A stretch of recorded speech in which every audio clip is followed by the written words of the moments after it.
Boa tarde, cinéfilos de plantão. Você está na Rádio Geek, programa Cine Destilado, toda quinta-feira, às 17 horas. Meu nome é James Salinas. Vou fazer a resenha crítica agora do filme Terremoto.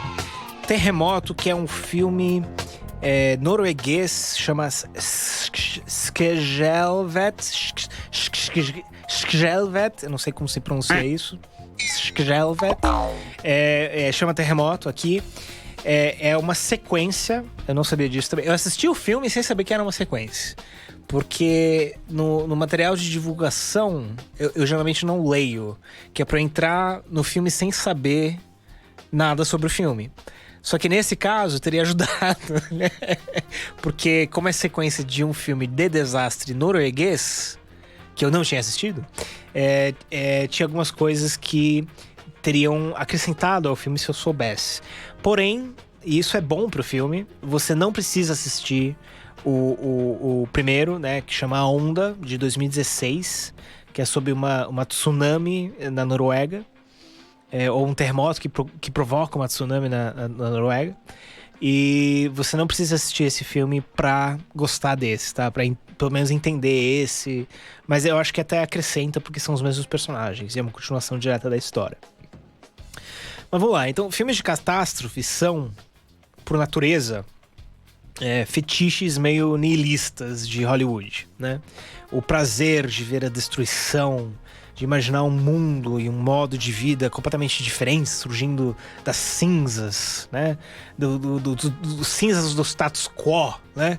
O Roland Emmerich, o George Romero fizeram carreiras inteiras em cima deste sentimento de irritação, de fadiga com o sistema, né? De querer algo novo, mesmo sem saber o que é, né?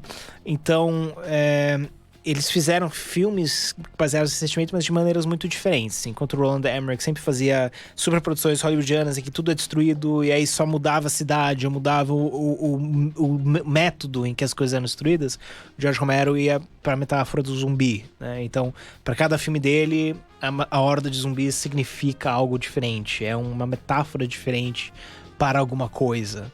E isso gera uma discussão social. No filme Terremoto não gera discussão social, não é esse o objetivo, mas ele tem muito boa construção de personagens. Então, da mesma forma que o George Romero e o Roland Emmerich trabalham de maneiras muito diferentes com o mesmo assunto, o Terremoto é um filme de desastre norueguês que complementa o cinema escapista hollywoodiano com uma narrativa dramática bem trabalhada. Então ele acaba trazendo um gênero muito específico e acrescentando algo de narrativa, de narrativa clássica a algo que era para ser escapista. No mundo, né, fora os Estados Unidos, quem mais produz filmes de desastre é o Canadá, seguido da Índia e a Rússia. E a Noruega estreou em 2016 com esse A Onda. Foi um sucesso de crítica, foi um sucesso de público. E gerou a boa fé, né, de fazer uma sequência. Então eles tiveram mais dinheiro nesse filme Terremoto por conta do sucesso de A Onda. Então, esse aqui é bom porque ele equilibra essa construção de personagens com a tragédia. Então, ele não coloca o cachorro que precisa ser salvo pelo menininho, né? São coisas mais pesadas, né? O personagem principal tá passando por umas coisas muito dramáticas. Não é só sobre a destruição em massa. Então, o Terremoto continua após o final do primeiro filme, mas, como eu disse, tem informações suficientes que você não precisa assistir ele primeiro, tá? Qual que é a história? O terremoto em Oslo.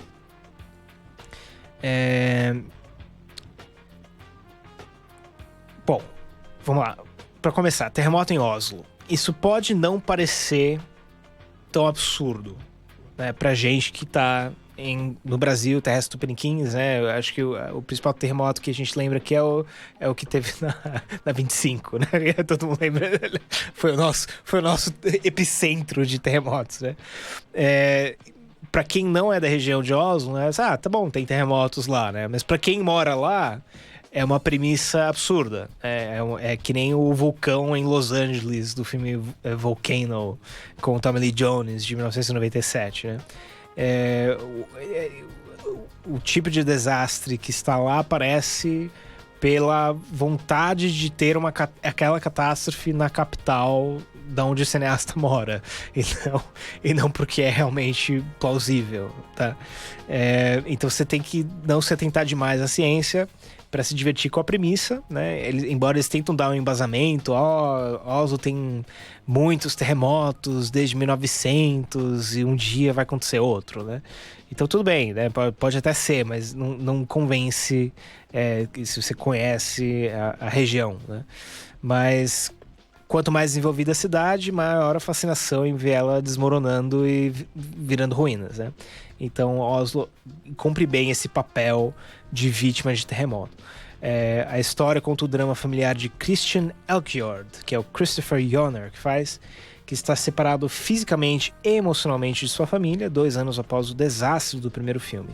Apesar de ter salvo várias vidas, ele se sente culpado de não ter feito mais e vive como recluso, medicado e depressivo. Essa parte não é muito justificada, tá? Se apresenta mais como uma forma de estresse pós-traumático do que explicar passo a passo o que aconteceu com ele nos anos de intervalo, né? Mas funciona pro roteiro, pro filme em si funciona. Ele tem uma filha, uma mulher chamada Idun, e um filho, e ele mais velho, né?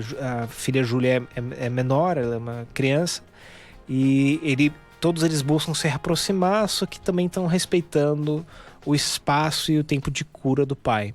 Então esse elemento narrativo, né, dele separado da família, mas tá todo mundo ainda bem, né, tá todo mundo ainda com amor um com os outros, só que entendendo que ele tá passando por algo muito difícil, já é o suficiente para um bom drama, né, já é um elemento narrativo forte.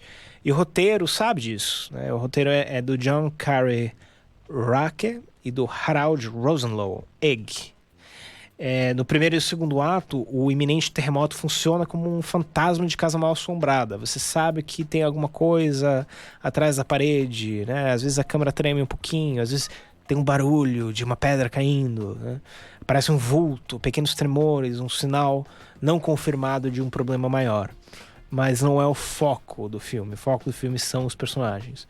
O Christian é um geólogo que começa a estudar o trabalho de um colega seu que morreu em um acidente em um túnel, enquanto investigava tremores sísmicos atípicos.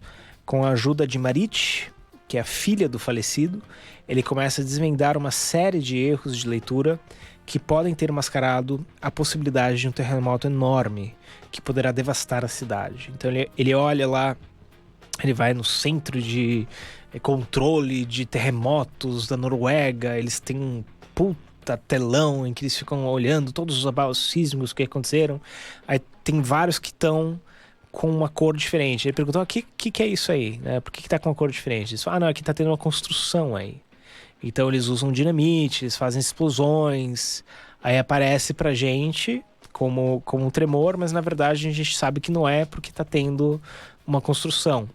Só que ele começa a perceber que tá tendo tanto tremor que 60% dos tremores que eles estão registrando como artificiais, na verdade, são reais. E eles não sabem disso. Se soubessem, estaria todo mundo assustado. Então, é uma coisa interessante, né? É uma premissa legal. E ele começa a correr atrás do tempo, né? Para tentar informar as pessoas de que vai ter algo que pode devastar a cidade. Só que ele tá no meio dessa culpa dele, do ceticismo das outras pessoas, né? E quando suas suspeitas são confirmadas, já é tarde demais e tudo que sobra é tentar salvar a própria família. Com todos os truques e saídas inteligentes para evitar custosas cenas de devastação, né? O diretor escolhe muito bem o uso do orçamento dele. Você passa a primeira hora achando que nem vai ter o desastre, ou que se tiver vai acontecer fora da tela, com as pessoas dentro de um quartinho, e aí eles vão abrir a porta e teve um terremoto lá fora. Porque tá tão bem feito essa questão do baixo orçamento que você quase nem sente falta de que mostre o terremoto em si, né? Que é o que eu falei, né? É um fetichismo niilista, né? Você quer ver as coisas desmoronando. Só que ele tem. Esse que é o mais legal desse filme, é que mesmo tendo uma hora aí de construção de personagem, você tá completamente entregue no ritmo do filme, o terceiro ato tem muitos efeitos especiais de qualidade, né? Não parece que eles estavam com um orçamento limitado. Foi muito bem planejado o que eles teriam, né? E a forma como esses efeitos são entregues permitem que ele continue com um orçamento baixo, mesmo mostrando uma devastação absurda. Então, ele consegue concorrer com qualquer produção hollywoodiana com uma história melhor e ainda entregando os mesmos efeitos especiais que você esperaria de um filme do Roland Emmerich. Ele não perde o foco nos personagens, mesmo quando tá tendo o terremoto em si, né? E então o niilismo acaba se transformando em suspense, né? O escapismo se transforma em tensão. É um filme muito bem feito. Ele é o primeiro longa-metragem do diretor John Andreas Anderson. Muito bem dirigido também, principalmente por essa questão administrativa da direção, né? De como ele escolheu usar os recursos que tinham disponíveis. Grande parte da tensão do terceiro ato vem da credibilidade adquirida no começo do filme, de que não é garantido um final feliz. Ele não te dá aquela ideia de que todo mundo vai ficar bem. Mesmo quando o Christian liga desesperadamente para a polícia, fingindo que plantou bombas em universidades com o objetivo de evacuar elas, o desfecho dessa cena não é o que você normalmente teria em um filme hollywoodiano. Então, o que chama a atenção em Terremoto não é que ele tem algo de inovador, tá? Não tem nada novo no filme. É uma história que já vimos outras vezes. Mas existe um resultado bom ao usar corretamente estruturas narrativas, construção de personagens e um bom planejamento de uso orçamentário. O filme é acima da média por cumprir corretamente seu papel de entretenimento, principalmente se comparado a outros filmes do gênero que, né, ele não, nesse caso, não perde a alma dos personagens ou cai em melodrama. Agora, grande pergunta, vale o ingresso? Eis a questão. O Terremoto, esse filme, foi lançado em 2018 lá fora. Tá chegando só agora nos cinemas brasileiros. 2018, né? Então dá pra alugar esse filme por R$3,90, né? Você não vai gastar 40 pau pra ir ver no cinema, sendo que é um filme de 2 anos atrás. Então, por que eu acho que esse filme está sendo lançado agora? Por causa do coronavírus.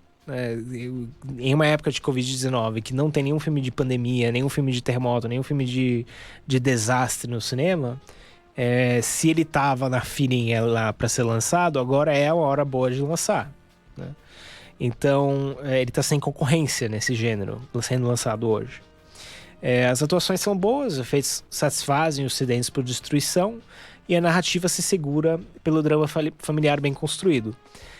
Você não precisa assistir o A Onda antes, embora conferir ele pode acrescentar a experiência. Então eu sugiro que você assista A Onda em casa. Se você gostar muito, vai ver Terremoto no cinema.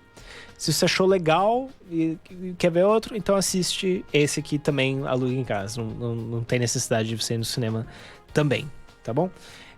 Do 3,5 de 5 para Terremoto. No próximo bloco vou falar do novo filme do Roman Polanski, O Oficial e O Espião. Você está na Rádio Geek, apaixonados por cinema. Segura um pouquinho aí, ó. Já acessou o nosso site? www.radiogeekbr.com.br. Pode falar? Pode ir? Que dia que é mesmo? Toda quarta-feira, 18 horas. Fala, galera! Sou o Thiago Brise e convido vocês para mais um Gol Europa Play. Agora, toda quarta-feira, às 18 horas, aqui na Rádio Geek. Vou ler ele rápido. Venha conhecer um pouco de games,